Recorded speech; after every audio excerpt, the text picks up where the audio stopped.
Hello, my little kinders. How are you guys today? I'm doing great. I'm going a little stir crazy being cooped up inside, but I'll bet you guys are too.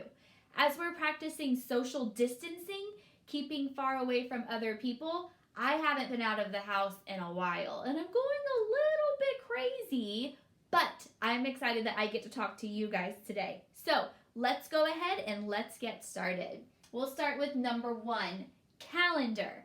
So today, I checked the calendar, and the calendar tells me that today is Wednesday. Now, if today is Wednesday, that means yesterday was Tuesday. Yesterday was Tuesday, today is Wednesday, and tomorrow will be Friday. So today is Wednesday, March 25th, 2020.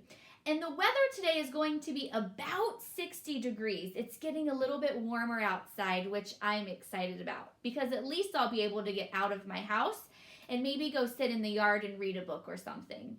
Maybe go take a walk. I'm not sure yet, but I'd like to do something outside today just to get out of my house.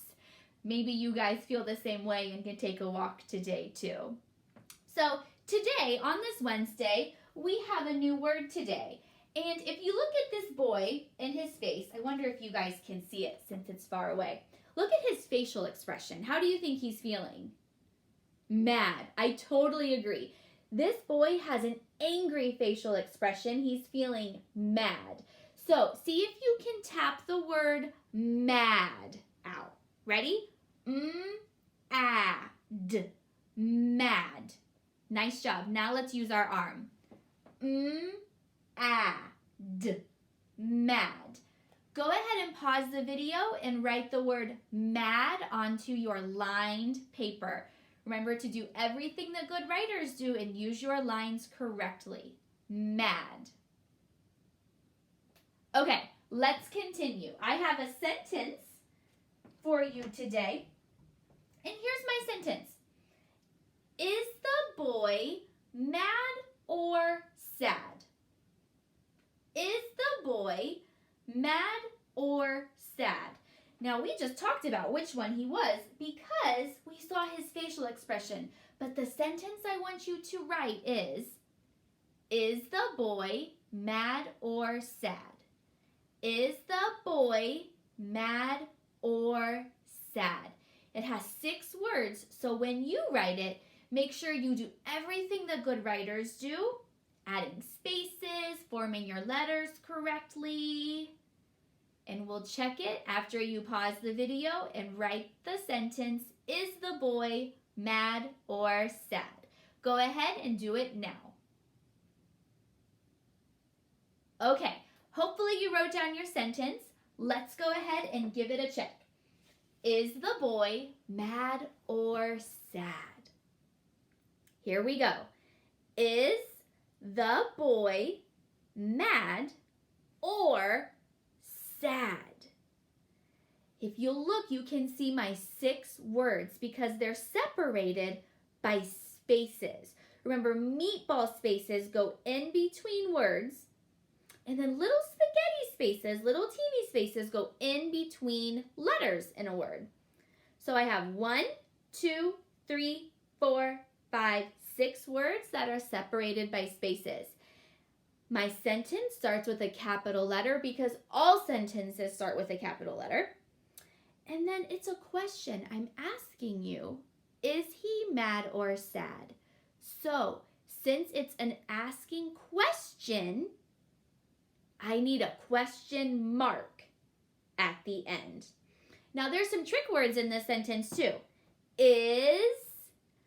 When you see is, you don't say is, you say is. The is also a trick word. T-H-E spells the. And then boy, mad, sad. Those are words that we could sound out, right?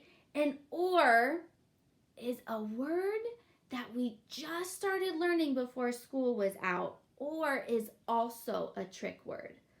Or. Okay, so check your sentence.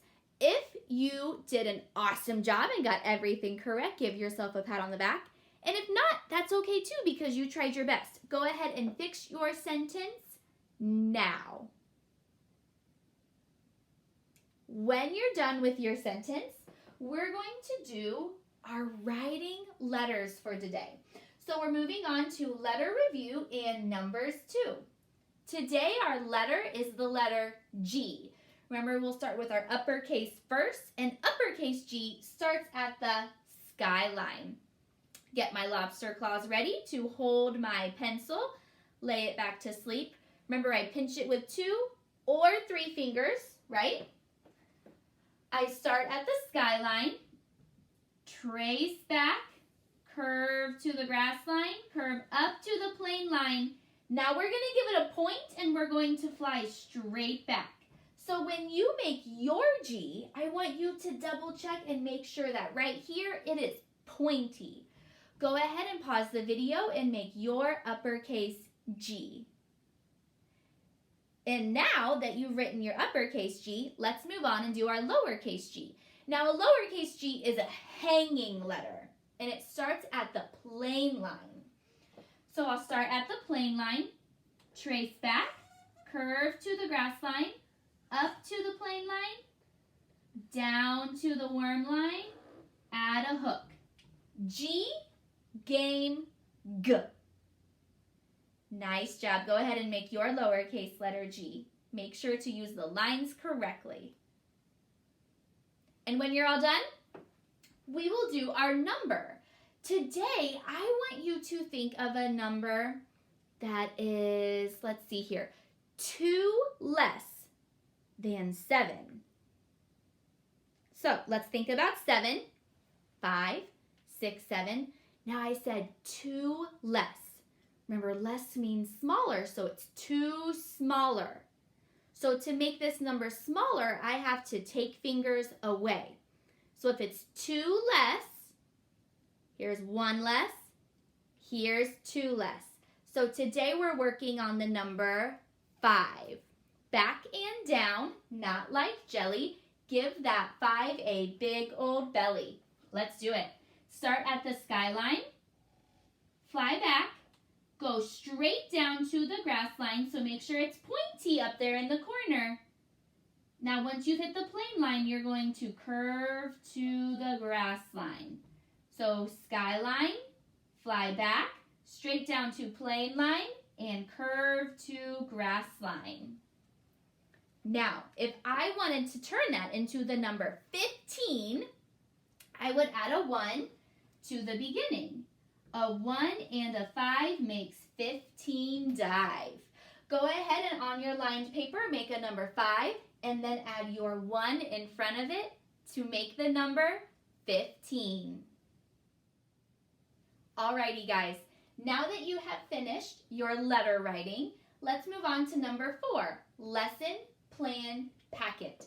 So we're still working in our week 2 packet, and we're going to find our lesson plan page, and we're on day 3 today. So for reading, you're reading the Liberty Bell, and you're following the directions on the reading sheet. So repeat the steps from Monday. So parents, you're going to read the Liberty Bell out loud to your child as they sit next to you, and you're going to touch each word so they can practice their word to text correspondence, so one-to-one correspondence. And then after reading the article, they're going to roll the question cube.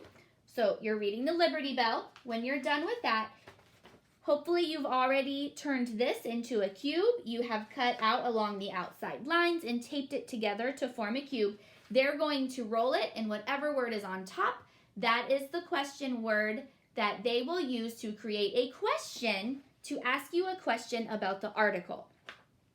Then they are going to draw a picture in the Wednesday box of their knowledge journal. So they'll draw a picture of something that they learned and then write some words that goes along with it. Okay, so make sure you talk with them about what they have learned from the Liberty Bell today, which is exciting because we've talked about the Liberty Bell in school this year. We know that it's one of the American symbols. So I'm very curious what they have to learn from this article today. And next, they are going to read to you, or you can read to them, and you'll add it to their reading log. So the reading log, we've already started it. We're on day 8 or week 2, day 8, or you could add the date. Remember, kiddos can read to parents for 10 minutes, or parents can read to kiddos. You can do it now, you can do it before bedtime, you can do it when you wake up, whenever it works best for you. Okay? But that's the end of the reading activities. Next, we have math. So math, number 2, it says review project shape search, day 3. So let's find that. Okay, here we go. Looks like we're making a book today, and we're talking about things that are alike and different. So you can take this paper, form it into a book. Now at the top, you'll notice that it says day 3 and 4, which means that we'll be working on this today and tomorrow. So all you're going to do is follow the directions. It says 2 are alike. I will color them blue. So 2 of these shapes are alike and the other one is different. Think about the 2 that are alike and color the ones that are alike blue. Next, one is different. Color the other 2. So color the 2 that are alike, not the one that is different. Then you'll flip it over to the back. One of these shapes does not belong. It is not like the others. We will cross it out and then draw another. So draw another shape that is alike the other ones on the paper. After you finish that, you will have finished the activity today for math. Then we have the reading log, which we've already talked about. So we can go down to phonics, which is the last section of our packet today. We're working on our letter formation papers that we've been working on every day this week. So remember, day 1, we traced and wrote 2 more of each in a pencil. Yesterday was day 2. You should have picked a color of crayon. Remember, 1 color for both of the papers. Today, we will choose a different color crayon. Using your pincer grip and using your lines correctly, you will trace over the ones we've already done and then write 2 more. So trace, write 2 more in your new color crayon. Trace, write 2 more. Trace, write 2 more. We'll use the same color crayon for the front, the back, and the next page too. The front and the back. Okay, next. This is our last paper today in our packet. And we're going to be working on beginning sounds, which you guys are awesome with. So this should be super easy. The directions say, what is the beginning sound? Look at each picture and color in the circle with the correct beginning sound. So, bug. B-u-g. Bug. Is there a b there for bug? No. So maybe we're working on middle sounds for this. So go ahead and color in the U because b-u-g. Is the middle sound. Parents, unless I'm just not getting something, but that one does not make sense to me, so we'll just do the middle sound for that one. The rest, we'll do the beginning sound. So up, ice cream, umbrella, underwear, and igloo.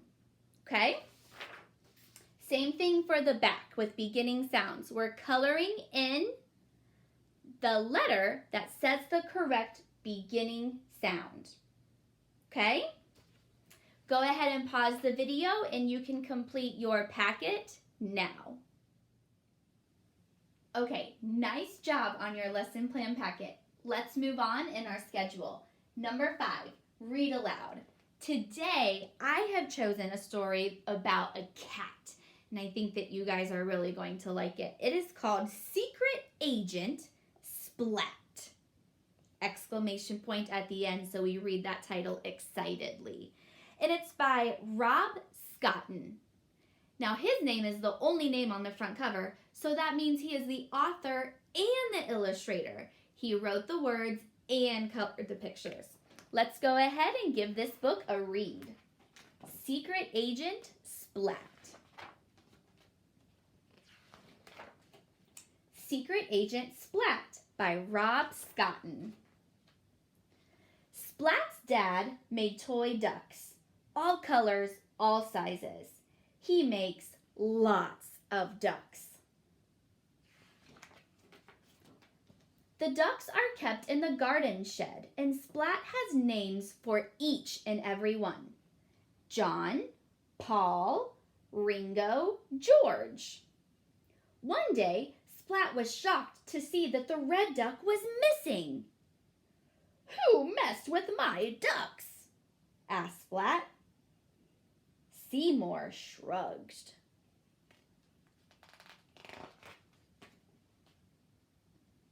The next day, the blue duck was missing and the red duck was back, but without a beak. "Who messed with my ducks?" asked Splat.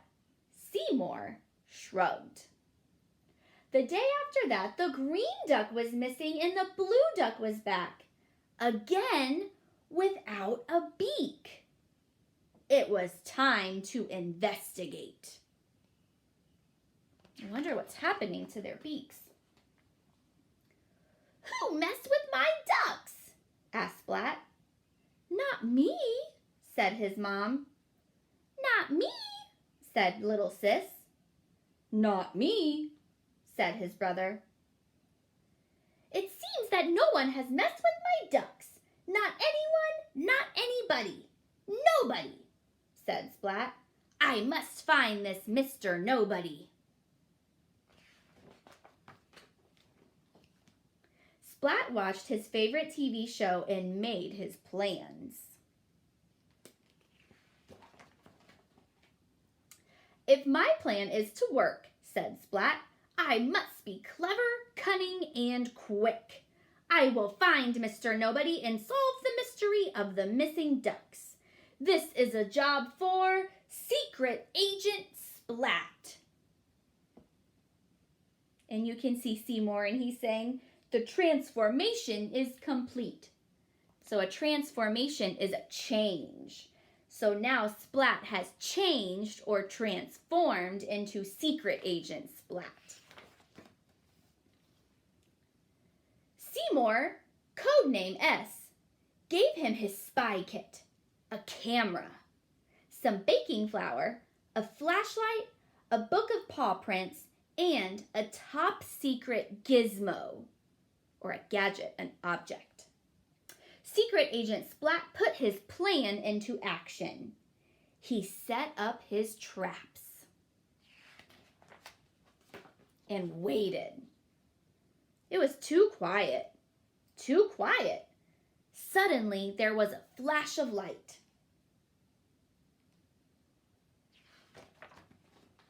Secret Agent Splat raced to the scene. His trap has been sprung, and the camera had taken a photo. Splat looked closely at the photo. "Aha! Ears!" exclaimed Splat. Very familiar ears." Splat looked at the flour he had sprinkled on the floor. "Aha! Paw prints!" exclaimed Splat. Very familiar paw prints." Splat followed the paw prints from his shed, along a track to another shed. "Mr. Nobody's hideout," whispered Splat.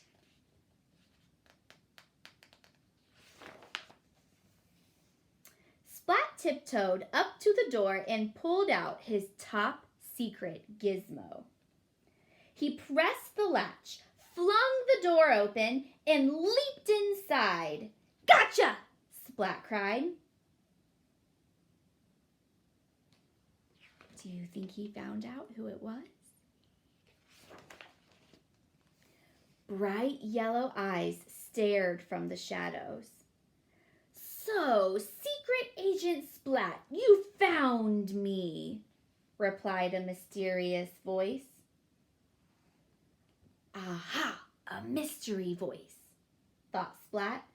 A very familiar mystery voice. Splat shone his flashlight. He gasped. It was Spike. "Spike? You're Mr. Nobody?"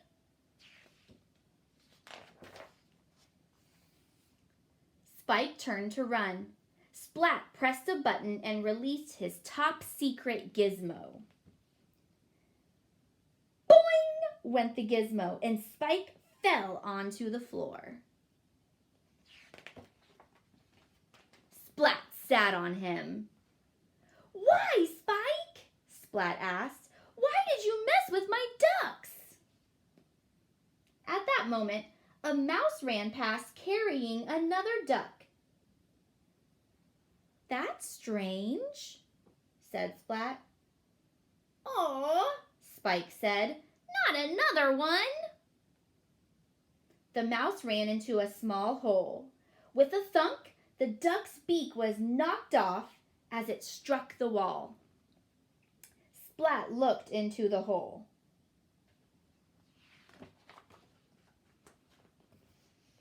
The mouse was having a cup of tea with the duck. "I asked Mouse not to take the ducks, but he didn't listen," said Spike.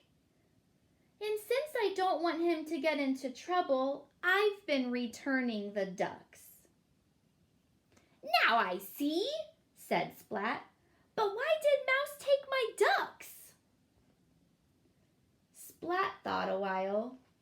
Maybe it's not really a duck that he wants," said Splat. Splat whispered to Seymour, and Seymour nodded. "Maybe it's a friend." The case of the missing ducks was solved. The end. So, in the story, Secret Agent Splat, there was a problem. Think about the problem that was in the story. And then what was the response to the problem? So what did Splat do to try to solve his problem? And then in the end, what was the resolution? How was the problem solved? Go ahead and talk with your parent about the problem, the response to the problem, and the resolution, or how the problem was solved. All right, now that you are done with that, let's move on to number 6, our thematic video. Now, since we've been talking about spring, since our weather is getting warmer, the calendar tells us it's spring, we are going to watch a video today, continuing our learning about spring, but today we're going to focus on all 4 of the seasons: spring, summer, autumn, and winter. And you guys have watched this video before. This is our seasons song that we watched a lot of during language arts. So I'm going to post the link in our class tag post, and you guys can watch our seasons song now or later. It is up to you, but I know that you'll be singing along. All right, guys, moving along to number 7, our flashcard practice. Today we're going to focus on our letters, and then when we're done, we'll go back through them and we'll do our sounds. So let's begin. Letters are first. Here we go. W, Y, X, Z, Q. Remember, Q is always followed by its buddy U. B, T, F, N, M, I, D, U, C, O, G, S, P, E, R, J, L, H, K, and V. All right, now I'm going to mix them all up and let's go back through, and now we're only going to say the sounds. Here we go. E, J, L, K, V, N, I, D, Q, B, W, Y, X, Z, T, A, K, A, G, S, and P. Nice job. All right, guys, that's the last thing that we're working on today. And parents, if you want any additional ideas or activities, just let me know. You can send me a message on Class Tag and I will get back with you as soon as I can. And if you guys need me for anything, remember, I'm always here. Kiddos, I love you and I will see you tomorrow. Bye.